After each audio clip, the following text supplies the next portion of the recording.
How to convert your website into an employee.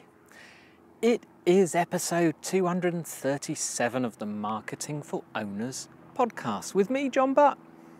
It's always me. And what do? Let me tell you. I help you create your self-marketing company. What that means is there are systems that you can use. I've got a good one that make your company do the marketing for you without you having to put all that effort in. You can go and do what you want to do. You can either do other work, all the boring admin stuff, yeah, we all have to do it. Or you can visit some clients, or you can take the day off and get on the beach. In fact, here I am in beautiful edge of Vancouver in British Columbia, Canada, and I'm actually, you remember in the summer I did some from the blueberry field here. This is the same field. This is what happens to blueberries after they're done. Yeah, there you go, kind of red, no blueberries. Got a load in the freezer, yum, yum, yum. So anyway, what's all this malarkey about website becoming an employee? Well, too many people think of the website as like the box of letterheads or the box of compliment slips or the packs of business cards in the cupboard, in the stationery cupboard.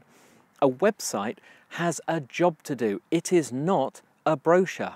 Or rather, if it is a brochure, it shouldn't be a brochure. So it needs to earn its keep. Like an employee, like a salesperson, it has to have a job. This is where a lot of people go wrong. They just get a website because don't realize how it can help the business. So let me explain. A website, 2 tasks. This, by the way, is assuming you are not a government. If you're a government, you're not in it for profit or any sensible reason. So it has 2 tasks. It either sells stuff or it generates leads so you can sell stuff to people later. And you can convert that into, if you're a non-profit, if you're raising money for charities, etc. When I say sell stuff, or I mean get donations or achieve the goal. So that's the thing, is what you are all about. When it all comes down to it, generally, most organizations and companies come down to money and sticking it in the pocket of the company or the company owner or whatever. So we need to get it to do that. The way to do that is to give people a reason. So let's assume you're not selling anything, okay? Not selling anything directly. So I have my fireprotectiononline.co.uk, which is just a direct e-commerce site. You go there, it's got stuff for sale, like Amazon, that kind of thing, or Walmart, or Tesco's, or ASOS, all that, just an e-commerce site. But if something like, say, marketingforowners.com, if you go there, there's nothing obviously for sale. Now, perhaps there will be in the future. So what do? We grab the lead, we grab the email and the contact details of the person that is looking, that may be interested. They're looking now, and the reason they're looking is because they're in our target market. They may be interested in what we may have for sale in the future. So we don't want to hope that they come back one day and pick up the phone and call us. We want to be able to say, hey, you remember you were here a while ago? We've got stuff for you. How do we do that? We need to ask for their name and their email. That's all we need. We do not need a last name, a phone number, a fax number, anything else like that. We actually just need a first name and an email. In fact, some people don't even bother with the first name. Every extra step you ask someone to take is going to put some people off. We are very lazy, or is that just me? But every box and field that you have to fill in is going to lose some. So minimal, okay? Make it easy. Now, the first thing is, don't make them search. So that website, when you go to the home page, at the top of the home page, don't say welcome, we are, etc., etc. They know. They don't care. That's you saying, hey, look at us. They don't care. They're looking for what they're looking for. They're not interested in you. Remember, that website is not for you. It's not for your ego. It's a tool. It's an employee. It has to generate leads. So at the top, we offer a report or a short course or an ebook or some video tips, or how-to, or special coupons, or something that is so interesting to your potential customer, your web reader, that they would be willing to give you their name and email in exchange for receiving that free gift. Now that free gift is at the top and center of your homepage. Once they've done that, they get sent to a thank you page, then they can carry on with the rest of the site. But at that point, you have their name and email. They can unsubscribe anytime because you've had your website, by the way, link to an email service such as Aweber, MailChimp, Infusionsoft, Get Response. Is that another one? ConvertKit, all these kind of things. We use Aweber, use MailChimp and another one. So it captures, it's a service that captures it, keeps it in a secure database, and when you wish to send an email, you can use that list to contact them. So it doesn't go through your own Gmail or your own email service and doesn't get you flagged as a spammer. If they don't like getting your stuff, like, when you buy something from a company and then they hammer you with emails, so please don't do that. And you tend to then look down the bottom, click the unsubscribe. We don't do that. We send them valuable information, okay? So this is how you make it an employee. So first of all, it gets the details. Now, you might say, oh, but hang on, what if they didn't read the stuff on my website?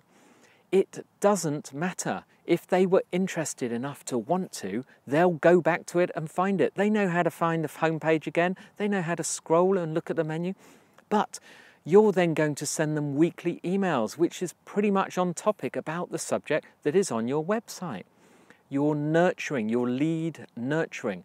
You're going to give value, value, value. You're not going to show off. You're not going to try and sell them anything. You're just going to build a relationship. So like a rep. Do you think a rep goes in first thing, hello, my name's so-and-so from Joe Blogs and Son Limited. I want to sell you this. No. You talk to them. You build a relationship. You get trust. You get them to know you, to like you, to trust you. Once they're at the trust stage, once you've told them enough, then perhaps you can throw in an email that says, by the way, say you offer a service, by the way, we have a couple of openings for new clients. If you'd like to know more about what we do, like a free audit, a free something, again, more free stuff that doesn't cost you anything. If you'd like to discuss or you'd like to hear of our special offers, this will be on a first come, first served basis. Please call this number or please email me at, okay? Remember, and you're talking to one person at a time and from you, so email me, not email us in general. Call, free phone number, toll-free number, make it easy. That's how you do it. It's as simple as that. And if you do this over a period of time, that list gets bigger and bigger and bigger. Then you go back to value, value, value, and then again, oh, another free little opening. Last time we did this, it was snapped up in minutes. Now you're creating scarcity, you're making people think, oh gosh, did I miss out? Ooh, maybe I ought to check that out. Let me find out about it. They're not committing, they're just asking. Then just see how your website has become an employee because it got that lead. Now, you don't have to have it just on the homepage. You can have it at the bottom of every article on every page. Similar thing, just a slightly different presentation. Again, did you like this? Would you like to see our report on how to save money doing blah, blah, blah, blah? Yeah. And then how about in a sidebar, in a right-hand sidebar or something like that on the other pages, just in case they don't scroll to the bottom of a page. Now you've got 3 places. How about in the middle of an article? What are you going to do, upset them? No, you're not going to upset them. Now we teach all this, so keep on listening to the podcast and you'll learn more and more and more. And in fact, talking of freebies, I'm going to be doing, this is like my public coming out of, I'm going to be doing some free online live workshops and live teachings and live classes on how to do this, what's needed. So it's really not difficult. Don't you worry, I'll look after you. So that's it, end of that lesson. Now, of course, it's Tuesday, so we have a Tuesday Toolbox Tip. This is where I tell you about a free tool that just helps you be more productive. Today, it's called Coffeetivity. So like coffee, but with an I on the end, and activity without the A at the start. But if you want to know this, it's coffeetivity.com, by the way. If you want to get the link for any details, this whole podcast is transcribed at marketingforowners.com/podcast/237, and every single other. So you've got the audio, the video, the words, and all the links. Just go there, you'll find everything. Oh, and everything else. And you'll see what I mean about how to make those sign-ups. Don't forget, nothing for sale, don't be scared. You can always unsubscribe if you want to test it and see how this works. Best way to do it. The guy who tells you how to do it, copy what he does. Okay, not word for word though. So Coffeetivity is something, you know when you're working and you get distracted by noise and things going on, but sometimes you work in a coffee shop and you just, the buzz, the hubbub, the noise of people around you just covers up that noise like a white noise machine. Coffeetivity has recordings of noises of coffee shops, of breakfast, of university lunch. Just go and see, it's great. I've actually used it. I use another thing called, another one with music and classical music as well. I've completely forgotten the name of it, but use it only use it every single day. But Coffeetivity is good fun, makes a difference. Go try it, let me know what you think. Okay, I'll speak to you later in a week.